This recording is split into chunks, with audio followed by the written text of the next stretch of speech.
The following is a presentation of TFNN.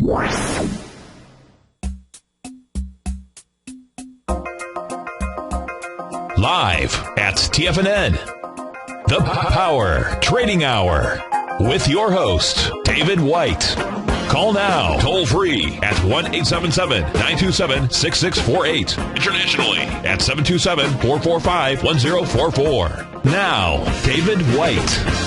And welcome all to another excellent edition of the Power Trading Hour with me, your humble, lovable, squeezably soft host, the koala bear of Wall Street, because I'm just the kind of guy who would sit around, eat eucalyptus leaves, and being incredibly huggable, David White. As we go into yet another trading day in the summer, we've had a little action this morning, and we'll get into that. But we also have a market that's up a whopping 1 point on the S&P cash, and probably more indicative is the NASDAQ, which is off 12 points. Of course, it was off a great deal more, and we'll get into that in a minute.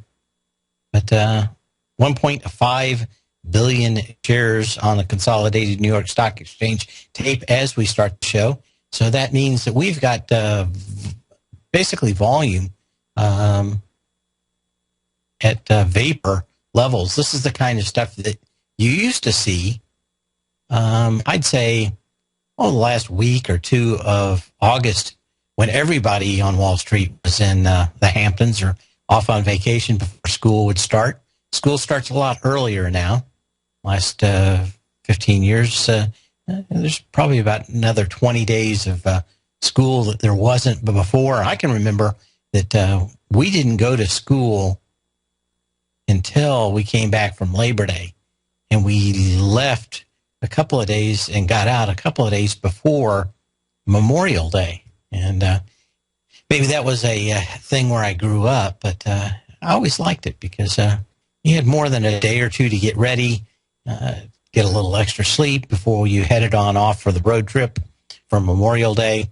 And you had that last gasp, beautiful gasp of vacation time before school started again. And of course, late August, always hotter than all get out, at least where I grew up. But it was always nice to have just that kind of time. It just seemed normal after the big 3-day weekend and the big brouhaha to come back. But I digress, and again, I'm going to probably walk away with the digressing awards here anytime soon. This day in 1995, the first internet software company went public. It was called Spyglass, if you remember it. Had a license to the Mosaic web browser from the University of Illinois. Sold 2 million shares on the NASDAQ for $8.50 a piece going out the door. The shares more than tripled on the first day, closing at $27.25 and paving the way for the internet stock boom to crash about 5 years later. And kind of interesting to see how some of these things, seemingly innocuous, led to the giant bubble that was to come on this date. We talked Friday about coal and the EPA releasing new guidelines for energy producers, mostly electric energy producers. Electricity is at its highest level pretty much ever in the United States. And the president came out and was pushing what will be a 6 or 9 month comment period and then do what they want to do anyway. It is unclear. Well, let me put it this way. It is clear to me that it's not constitutional based on the powers given to the EPA by Congress. The question is whether a judge will just let this go on in court until it becomes de facto. Of course, this is basically the war on coal. But not only is it on coal, but on natural gas, too. Because, of course, if you get rid of coal, natural gas should just be able to walk on in. Well, unfortunately, if you won't let people put in new pipelines, it's going to be very hard in a lot of these areas to get natural gas to these giant electrical power stations. If these would have been in effect come last fall, we would have had at least 100,000 people freezing all winter long. The question is just how fast do they put this in? Is this more of a thing like Obamacare, where everything just gets put off for years and years and years because these things are basically unattainable? Do they actually believe that any of these things will come to pass? Or is it just an election year stunt to go after cash from people that really believe, true believers that are willing to throw cash at politicians to get what they believe is correct? Kind of hard to tell at this moment, but we're going to be watching it closely. I think the answer is that we're probably not going to have any more coal production than today. The question is whether or not we have any more coal production at all other than coal used to make steel with in the coming years. And even then, that's kind of tough. They want to ensure that there's no coal whatsoever in any form used for anything, thinking it is the most evil of the carbons out there. But in the meantime, the rest of the world, Indonesia, kicking out huge amounts of coal for China. And, of course, China, you can't even walk out in the streets. The coal dust is so bad, but it doesn't seem to slow them down much. But we'll have to see how that works out. One of the things I did want to bring up, though, is that this may or may not come to pass. My guess is that something else will, and there are enough people that believe in the global warming story to probably at least continue to push us there. I wouldn't have any problem going to natural gas. The problem is that, like I said, without being able to transport natural gas via pipeline, it is extremely problematic. We're basically talking about going from about 4 cents a kilowatt to 7 cents a kilowatt for just the cost of production for electricity, much less getting it to your home. And probably not a huge cost to burden. The problem, again, is what is the cost if it has to be liquefied to send to those things? And now you're talking 12, 14 cents.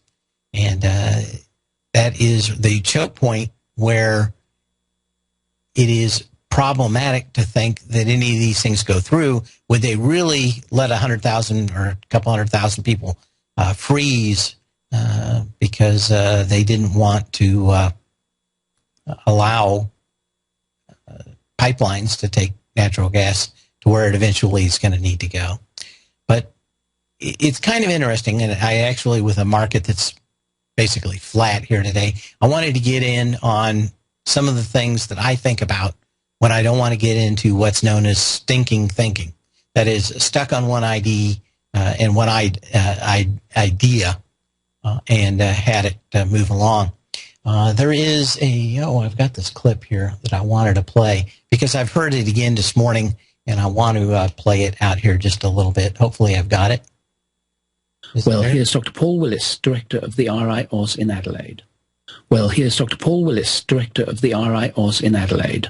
Science is not a democracy. A consensus of evidence may be interesting, but technically it may not be significant. The thoughts of a majority of scientists doesn't mean a hill of beans. It's all about the evidence. And science is never settled. And that's kind of what I continue to hear again today. And I really like to bring this up several times a year because it applies to the stock market so closely. And that is consensus. How many times have we heard the consensus of earnings and basically wildly off? How many times have we heard all kinds of claims from people that really should be able to tell a whole lot more about a company? And basically, this is a argument that Michael Crichton, the guy that wrote almost all those great science fiction movies from Andromeda Strain to the ones about the dinosaurs. The thing that he got into was a speech that he made at MIT, which basically said that aliens are causing global warming. And he, of course, got a big laugh. But the idea is that the belief in aliens caused global warming. And he basically tracks the beginnings of junk science and what we are told to believe out here. And he says, historically, the claim of consensus has been the first refuge of scoundrels. It is a way to avoid debate by claiming the matter's already settled. Whenever you hear the consensus of scientists agree on something or rather, reach for your wallet because you're being had. And a very prophetic discussion about it. One of the things I do want to talk about is consensus through the years. His examples were Alexander Gordon suggested that fevers were infectious as a process. Everybody for the next 70 years basically told him that he was nuts. And, of course, hundreds, I'd say tens of millions probably of people died that wouldn't have to had to.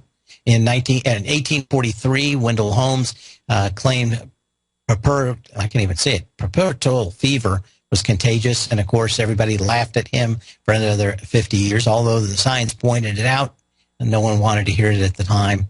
And in 1920, Joseph Goldberg defined the cause of pellagra.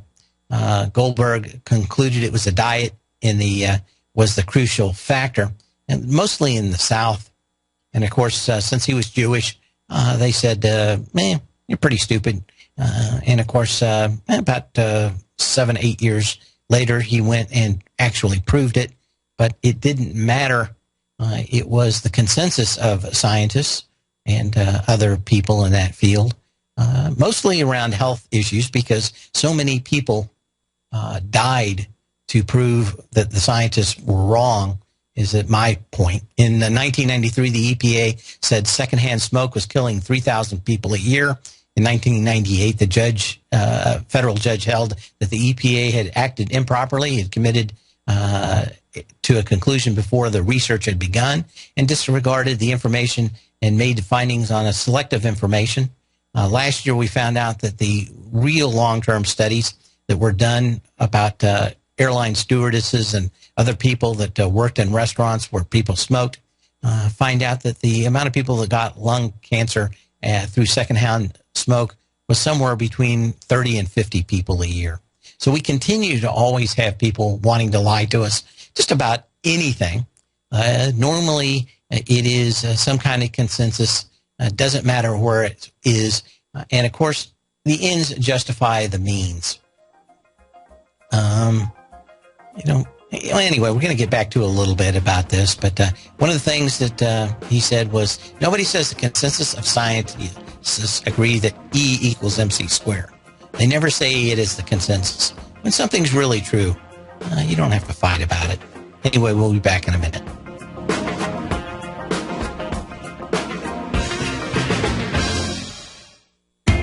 TFNN is excited about our new software charting program, The Art of Timing the Trade Charts. In collaboration with Tom O'Brien and using his best-selling book, The Art of Timing the Trade, Your Ultimate Trading Mastery System, David White has programmed an outstanding piece of software that will complement any trader's methodology. Using this first-of-its-kind program, The Art of Timing the Trade Charts allows you to scan thousands of stocks for Fibonacci formation setups, including Gartley's, ABC's, butterflies, and much more. The Art of Timing the Trade Charts is designed to help you when scouring the markets for stocks just beginning to form the trading patterns that many investors spend days, weeks, or even months searching to find. And right now, we're offering licenses available at only $79 a month. We are so confident that you're going to love this new charting software that will even give you a 30-day unconditional money-back guarantee. Don't miss out on this incredible new piece of software. Get your copy of The Art of Timing the Trade Charts today by visiting TFNN.com. Wouldn't it be great if you could get a red light, green light indicator that gives you signals on 25 different future contracts? Now you can with Taz Signal Box. This red light, green light market profile system dynamically updates 24 hours a day and provides you with important trend and trade signals on 9 different commodities, 9 different indices, and 8 different currencies. Right now, you can receive a free 2-week trial to Taz Signal Box. For all the details and to find out how the Signal Box works, Visit the front page of TFNN.com. Andy Hecht has just announced a live 90-minute webinar that he'll be hosting Saturday, June 7th from 9:30 till 11 a.m. Eastern Time, entitled Energy Opportunities During the Summer of 2014. With the frigid winter having depleted some key energy stockpiles, Russian political tensions high, and the storm season for the Gulf setting up to reverberate through energy markets worldwide, opportunities could present themselves over the summer months that could provide huge payoffs. When you sign up, you'll gain immediate access to a 7-page report Andy has put together as an introduction to what he'll be covering, so you can start preparing and get a feel for what Andy will be discussing live during the workshop on Saturday, June 7th. Andy will be advising his attendees of at least one trading recommendation in each area, including crude oil, natural gas, coal, and refining spreads and oil products. The best part is that this live 90-minute webinar is only $99. Don't wait. Sign up today and reserve your spot while gaining instant access to Andy's 7-page report right now. For all the details, visit the front page of TFNN.com. You've always taken the long view when it comes to investing, but what if there's an opportunity right under your nose? What if you could be more responsive to market trends to seek to boost your portfolio performance right now while seeking to reduce your overall risk? At Direction Funds, we connect investors with alternative strategies that seek to maximize their returns. Smart investors deserve smart alternatives. Find yours at directionfunds.com. An investor should consider the investment objectives, risk charges, and expenses of Direction Funds carefully before investing. The prospectus and summary prospectus contain this and other information about Direction Funds. To obtain a prospectus or summary prospectus, please contact the Direction Funds at 800-851-0511. The prospectus or summary prospectus should be read carefully before investing. Investing in index funds may be more volatile than investing in broadly diversified funds. Distributed by Rafferty Capital Markets, LLC. Many of our new listeners have heard about the Tiger's Den, but wondered, what exactly is it? The Tiger's Den is a lively community where professional traders and investors can meet, exchange ideas and information in a comfortable, moderated atmosphere. Hear all of your favorite TFNN shows, plus see all the charts as they happen, live during those shows, and have access to all those charts. You can test drive the Tiger's Den, absolutely free, for 30 days. It will greatly enrich your knowledge of these markets. Details on the Tiger's Den are on the front page of TFNN.com. Dave takes your phone calls now. Toll free at 1-877-927-6648. Internationally at 727-445-1044. Anyway, a little bit more of the highlights, the Reader's Digest version of his speech at MIT, and we're talking about Michael Crichton and understanding probably what people want us to believe more than anything else. We're talking about consensus, the consensus of science, and of course how it applies to the EPA's edicts today is pretty much horrible. I'd say more people died because of the consensus of science than died in the Second World War over the years. Jenner and smallpox, Pasteur and his germ theory, saccharin margin, repressed memories, fiber and colon cancer, hormone replacement therapy. There's been one thing after another where people have always believed that something that eventually you get to learn about is actually probably not as the people want you to believe. And there's almost always a reason, almost always economic and or political, to push these things around. But just a thought out here that we could look at these. The reason I bring this up is that some of the best scientists, and probably the best scientist that we had in the United States that worked on the Manhattan Project, building the bomb, said that models are a sickness. And interestingly enough, if you would believe a scientist, we should have had the worst bout of hurricanes in the last 10 years because of changes in quote, quote, climate. And I thought this was one of the most interesting charts I saw over the last few days. But it is landfalls in the United States, and just how long it's been since we've actually had a Category 3 plus storm make landfall in the United States. And this is through 2013. Of course, the hurricane season starts again today down here. And it is problematic. But when everybody starts telling you things, especially today, about how they're going to save the planet and everything else, just know that science does not have a stellar track record when it comes to predicting a lot of things. And, of course, if you looked at a lot of the climate change scientists, their particular models for the last 15 years or 20 years have been consistently and always wrong. Now, does that sound a lot like the stock market to you? It is a hard thing to predict. There are a lot of variables. And probably most important, there's always the things that we didn't know. People as scientists in 1920 didn't know that 80% of France's electricity would be generated just 40 years later by an atomic reaction. We don't know what we don't know, and we always think we do throughout history, and that's one of the biggest problems. It is a mad market out there, and we're going to get into some of the things happening today. One of those things happening today is Apple. Apple's having their big developer conference. They were actually higher this morning.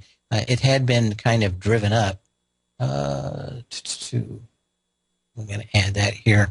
I wanted to get a current quote. Okay, they're $8 now. This was really driven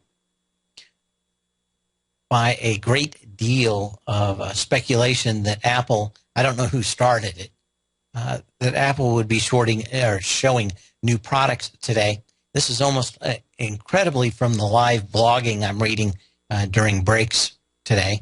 The highlights of it, almost all about their new operating system for Macintosh and the new operating system for iPhones, and very little on actual new devices. Now, I think this is going to run a little bit longer, but some of the comments earlier make it sound like that would be it. And I have a feeling a lot of people got in front of this expecting the next big thing coming out, and we're off, what? What are we going to say? $34 was the high. So we're pretty much $8 off the high, or about maybe 1.4%. That's kind of a guess right there, off the highs out here today. But just always know that science and consensus probably not too different from the stock market. Everybody always tells you with total absolution they know exactly what's going to happen, or they're sure that something's going to happen. And almost always the market is here to teach us that we do not. We need to be able to thrive with uncertainty and know we don't know the things that we don't know already. We'll be back in a minute looking at a lot of charts for the second half of the show here and talk a little bit more about Apple.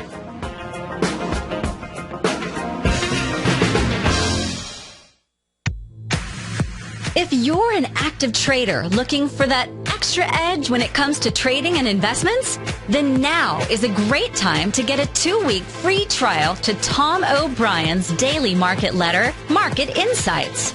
Tom O'Brien's daily newsletter, Market Insights, comes out every market day at around 9:30 a.m. and provides Tom's daily commentary on the broad market, including the Dow, NASDAQ, and S&P, plus specific trade recommendations. There's even an update published most afternoons to keep you informed about the day's market activity. He'll give you the entry price, price target, and stop price of each stock and option trade. With Market Insights, there's nothing left to guessing. For all the details and to get your 2-week free trial to Market Insights started today, visit TFNN.com.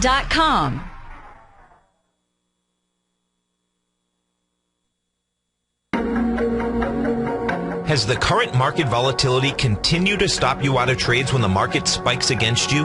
Now is the perfect time to open up an account with Nadex. Nadex, the North American Derivatives Exchange, is a brand new, completely regulated Chicago-based exchange, and unlike most other exchanges, Nadex allows you to trade directly through them with direct market access when using their completely free trading platform, which also features real-time charts and full customization capability. One of the advantages of trading with Nadex in volatile markets is that your risk is always capped and you have the ability of keeping your trades open even when the market spikes against you. Nadex is completely brand new with a line of unique trading products that are unavailable anywhere else. See how it works at nadex.com. That's NADEX.com. Or click on the Nadex banner on the front page of TFNN.com. Futures and options trading involves risk and may not be appropriate for all investors.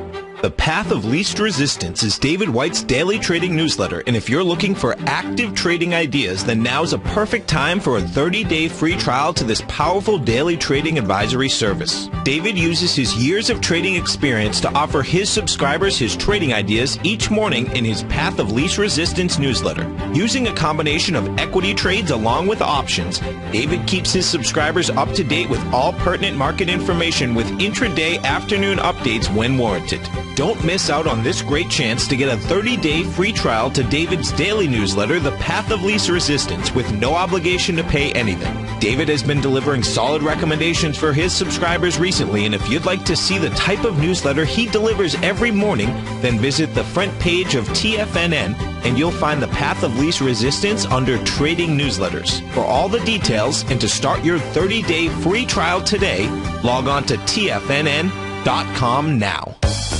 No matter where you listen to TFNN programming, we want you to know you can always access your favorite shows on demand through TFNN.com. TFNN airs live programming every market day from 9 a.m. till 6 p.m. Eastern, and you can view each program by accessing Tiger TV through our homepage. We even have an easy link for all mobile devices, including iPhones and iPads, located at the top right-hand corner of the TFNN homepage. You can use your smartphone to view Tiger TV, but if you don't have a mobile connection that can keep up with streaming live video, then you can simply visit TFNN.mobi in the browser of your smartphone for live streaming audio of all of our programs. The mission of TFNN is to educate our audience directly and interactively through our interactive website and radio call and talk shows. TFNN is able to teach all levels of investors the technical skills needed to trade in today's marketplace.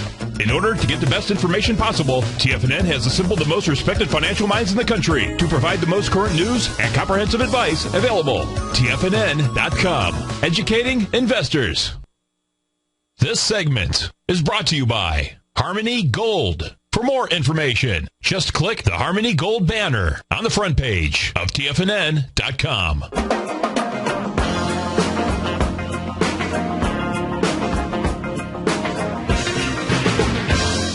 As we come back, looking at Apple, it's off $7 or so, but it didn't stop everybody from rampant speculation about them releasing products. I said in my newsletter this morning there was only one thing that would move, and that would be a product that has significant value in the way of being able to sell a lot of units, and something that had the same kind of margin on iPhones. We find out that the iPad, good and well. When's the last time you heard CNBC really talk up iPads and how that makes Apple the company it is? You have to sell 4 iPads to make the money they make on every single one iPhone. And it's tough to see how they can come up with yet another product that would have the universality of a smartphone and the margins that are and can be sticky for the length that the iPhone margins have. In listening to the new CEO, kind of interestingly enough, make fun of Android also today, and say that they had to pay the developers, or Google did, where they get a huge cut of the Apple ecosystem if they come to us, was kind of a little disingenuous, mostly because Apple makes a great deal of money by people actually spending money in the store, where Android has a different model where there's a lot of in-app advertising and the ability to try to drive people to a market to buy something else. And both places make money. In fact, we chronicled on the Tech Insider Hour with Tom O'Brien just a couple of weeks ago that the actual total dollars now spent in Android is exceeding what is being spent in Apple itself. It's not that I just hate Apple. It's this that I've always been wary since the first or second time they went to heaven and hell was based on a model where they believe they can have a total control of the user. And that kind of idea is always interesting. Anyway, when we look at Apple today, it could be giving us a little bit of a problem. We'll have to see how it closes. But I think we've had a fairly decent run here. And a pullback to $600 would not be any big problem. Of course, they split this Friday, and I have a feeling that's what a lot of people are looking at now. And I think you had to be on record as of today or tomorrow. I'll look that up and talk about it. But if you are thinking about putting a position on Apple, you can certainly look at it. When we look at stocks moving out here, AmTrust Financial, if I'm not mistaken, they had an article about them. And we're off a lot wide. They got down to 39.75 this morning. Symbol is AFSI. See if I've got it down here. Yeah, one of those Barron's pieces that no one likes to get, where they pick apart your business model. Down fairly decent volume, trying to come back up. They were actually into this candle of May 1st out here, and that was on 1.8 million shares. And, of course, we've already got that already, so you have to be rather careful that we know at least in the near future we probably should come back and test that 39.75. Broadcom, of course, probably the big winner today. It gapped over an existing series of gaps that happened last summer, almost a year ago.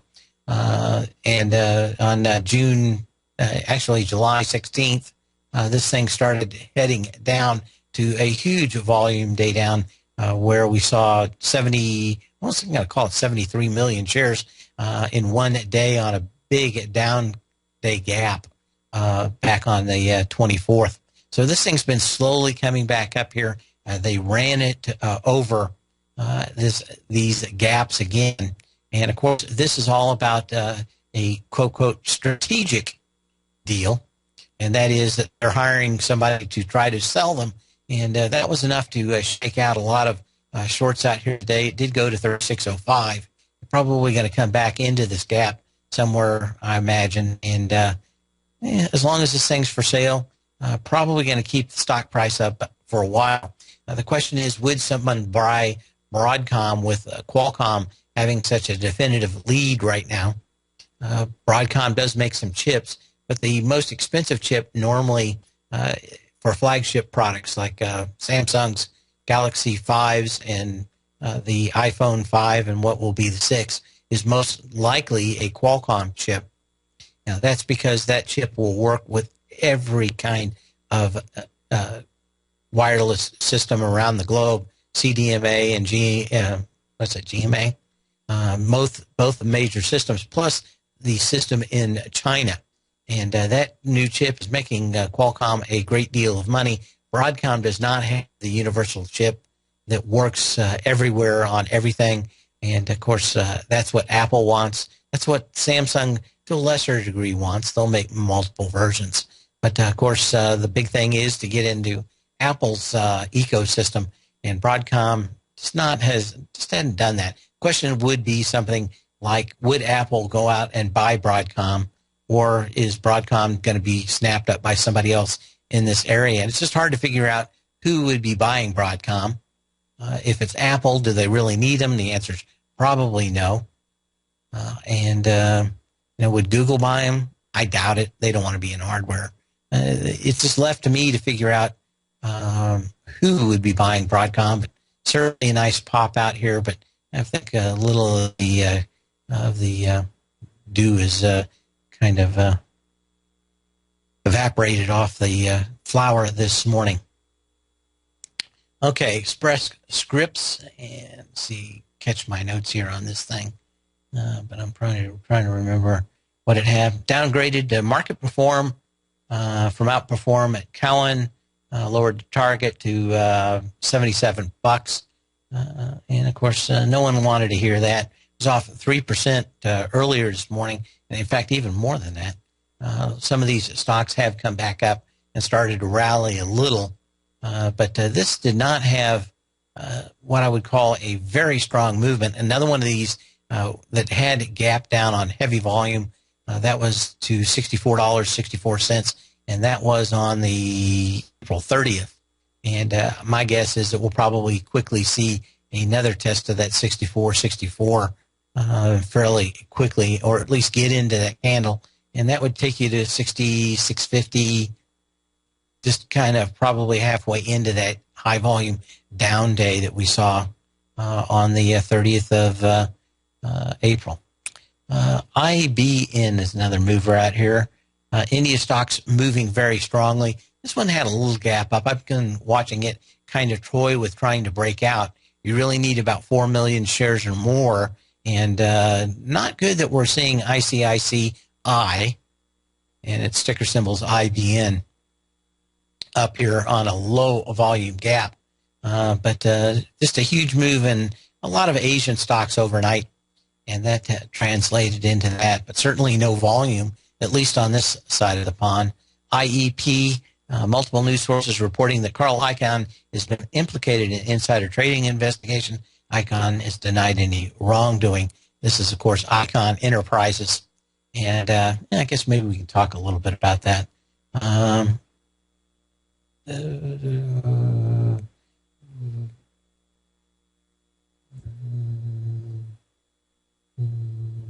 Okay. Anyway, Icahn Enterprises, IEP is the symbol on this.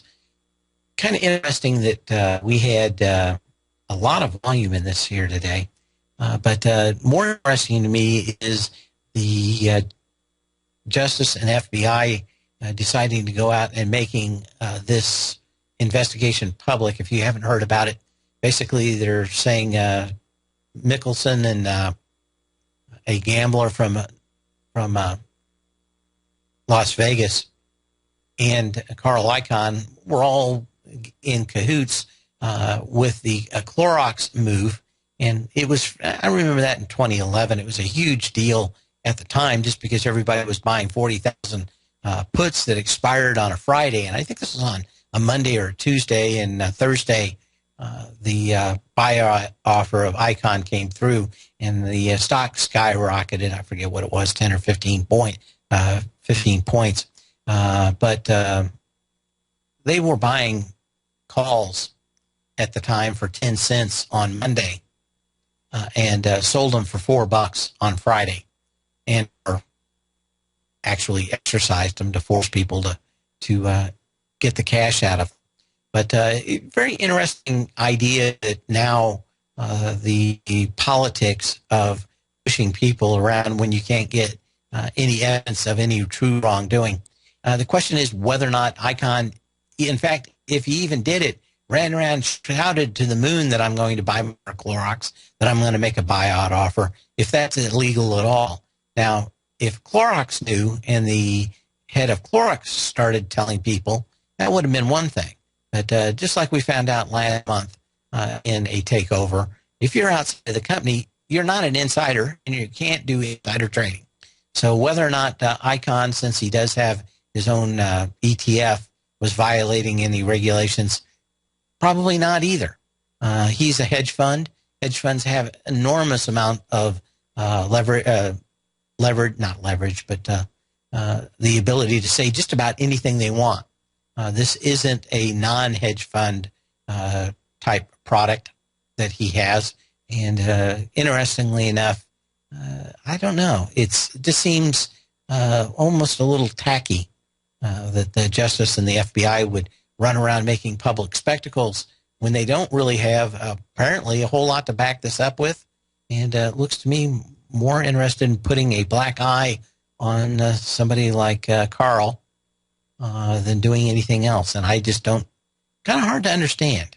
But I don't think anything's going to come to it. earlier in the day, they had some lawyers on some of the financial infotainment shows, and basically what they're all saying is, yeah, is there a little smoke? Yeah, I don't see any fire. But down today on decent volume. And, of course, they've got a high volume low out here at 86.09. They own a lot of Apple stock, too. And, of course, what does he own? He owns 10 billion? Can't remember. I think it's pretty big. $10 billion worth of stock on Apple now. So that will continue on. But kind of tough to figure out any of these guys are not smart enough to hire an attorney and not say anything to the FBI. So my guess is, unless somebody did something stupid and talked, and then is going to get thrown in jail because they said something that wasn't totally correct because their memory was wrong or something else, and get the old Martha Stewart treatment. Not that she did anything wrong, but she lied to the FBI. So I think I think everybody's figured that out. Don't talk at all without your attorney there. And that will always keep those guys away from you. Mastech Incorporated, MTZ, the disaster du jour out here. And I'm trying to remember, I read this earlier in the day. MTZ, is it what? It missed earnings, 1.1 billion versus 1.16 billion estimate. Stock was defended at Wunderlich, but doesn't matter. 40 cents versus 53 cent estimate. That's pretty much all you need to know about now. Mastech down to $31.30 for a low today. A whole bunch of lows right here in this high 28s, mid 29s. My guess is we're going to see that fairly quickly in the next few days out here. And what else? I wanted to pop up the stuff on it. Infrastructure construction company provides engineering, building, installation, maintenance, and upgrade services for energy, utility, and communications infrastructure in the United States. Communications, oil and gas, electrical transmission, gas, power generation, industrial, and other. Company builds pipelines for natural gas. Not going to do them any good. We talked about that before. And maybe this is one of those stocks that if the administration changes its mind on allowing natural gas pipelines to actually be built quickly and efficiently, could vastly change. Mastech, MTZ. And what else do we have out here? Metavesco Corporation, MWV. This thing hopped up pretty good out here. Oh, we'll be back and talk about this. What else do we have?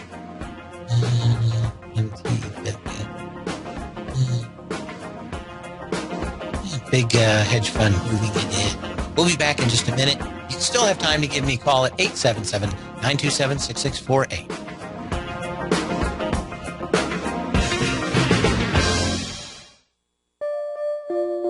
Daryl Martin coined the phrase diagnostic trading, and we're happy to announce that his diagnostic box spread analyzer has finally been released. The Diagnostic Box Spread Analyzer helps you easily identify the best box spreads on Nadex in seconds, plus you receive access to the diagnostic deviation levels, as well as step-by-step training videos teaching you how to trade Nadex spreads so you can quickly master the mechanics of this simple yet powerful trading instrument. By pulling live data from the Nadex exchange, the Diagnostic Box Spread Analyzer does all the math for you, calculating risk, reward potential, distance to break even for both outright spreads and spreads used to hedge the underlying market. Visit the front page of TFNN.com today to get your 2-week free trial to Daryl Martin's Diagnostic Box Spread Analyzer and gain access to the valuable information it can provide when trading the Nadex box spreads.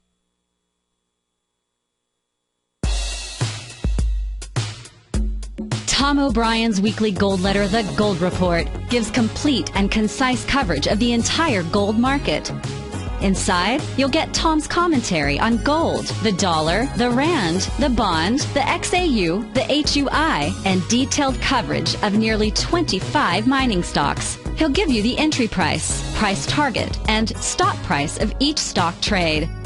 The Gold Report is a long-term newsletter where the focus is on building real wealth through the management of a successful portfolio of gold stocks. With a lifetime of knowledge and almost 12 years of writing his informative weekly newsletter, The Gold Report, Tom O'Brien can provide you with the important market information to help you make better trades in the gold market. Don't let the next bull run in gold pass you by. To get a month-long free trial to The Gold Report, an $85 value, visit the front page of TFNN.com today.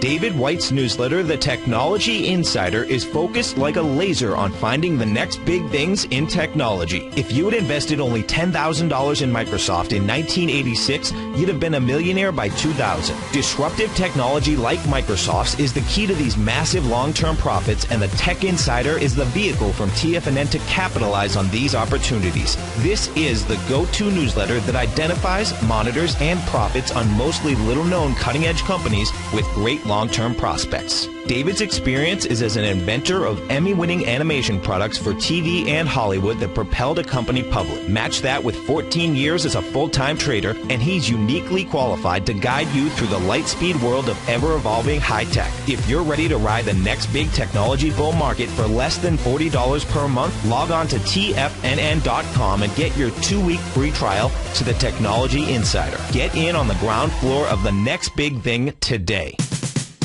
We're told to follow our passion and everything else will fall into place. I hope that's what each of you are doing each and every day. Hi, I'm Steve Rhodes, host of the Money Master Show at TFNN.com, and my passion for technical analysis is what led me to the most fundamental discovery in pattern recognition, the Rhodes Momentum Indicator, market scanner, and trading strategy. A set of tools that identify the momentum and power of the trend, the likes of which have never been seen before, for every market and every time frame. Yes, folks, the trend is your friend, unless you're on the other side. New to technical analysis? This is the place to start. And experienced traders take advantage of the trend like never before. Experience the power of the Rhodes Momentum Indicator each day, available to subscribers of my newsletter service, Mastering Probability. I guarantee your satisfaction for the next 30 days unconditionally, so there's no risk to you other than being on the wrong side of the trend.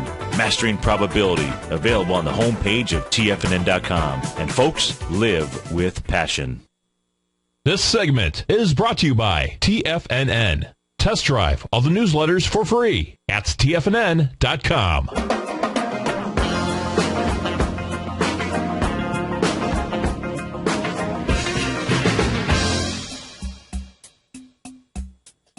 And as we come back, I had a good message in the den during the break, and I probably wanted to bring this up as we're looking through some of these other stocks. But the question is, if it's the start of a new month and there's supposedly all this mutual fund cash that has to get invested, how come volumes are so light? And there is a good answer to that, and that is that most of these funds have and/or retirement funds and things like CalPERS and all the other pension funds pretty much have something written in their charter that they're going to be 60% equities, 40% bonds or something like that, or maybe 5% metals, and there'll be something in it where they have to be that, or they're going to aim for that. And right now, they've had such a huge run-up in the indexes that they are mostly way above the natural level of where they should be as far as percentage of the cash that they have in equities and in bonds and maybe metals or something else, depending on however the fund is set up. So what we do see from trim tabs is a lot of money coming out from these funds and pretty much equaling the amount of money going into them from 401s and stuff like that as it gets sucked out. So you could call it distribution from some funds to another. One of the reasons we're not seeing that volume actually hit the market is because it's going on all internally in a lot of these big places that have and run funds. It just crosses the desk and probably not even getting reported. And why you might say that every sale gets reported, well, we know that's not true from Goldman Sachs and JP Morgan getting their hand slapped last week about not reporting bond sales. But that you can, if it's internally in your system, just hand it from one place to another. And my guess is that's why the volumes are light. We're seeing a lot of these funds hand money right back to somebody else in the same company, or move shares that are not traded outside the house. And you're not going to see. Yeah, it is dark pools, but in dark pools, if it goes from J.P. Morgan to Goldman Sachs, those sales still have to be reported. And the thing is, if it stays in J.P. Morgan, it does not. And in fact, a great deal happened, I think it was in 2002 or 3, where a lot of these funds were buying shares of stock previously in the day and backdating them.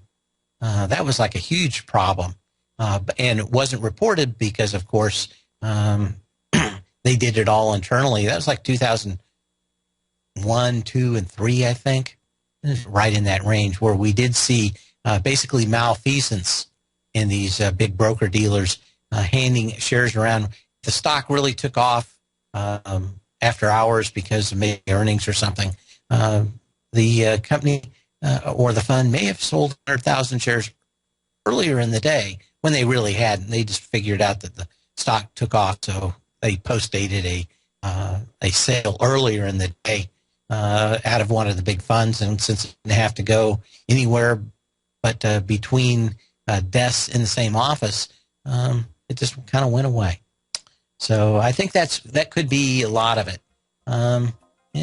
Yeah, the whole mutual fund backdating scandal, the true market timers.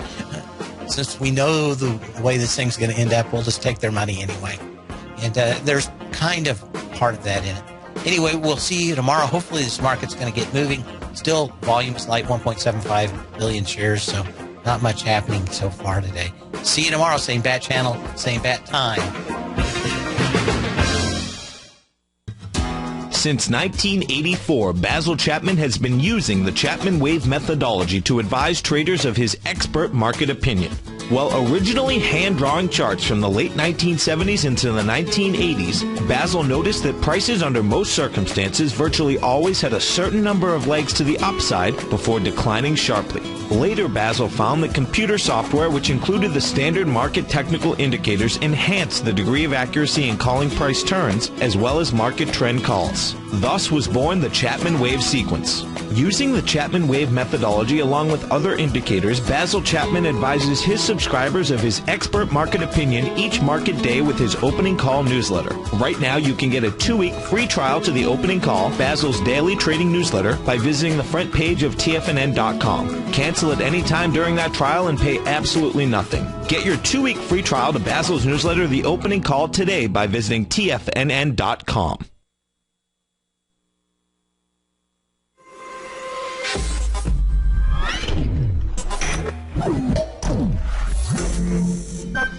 You're watching Tiger TV.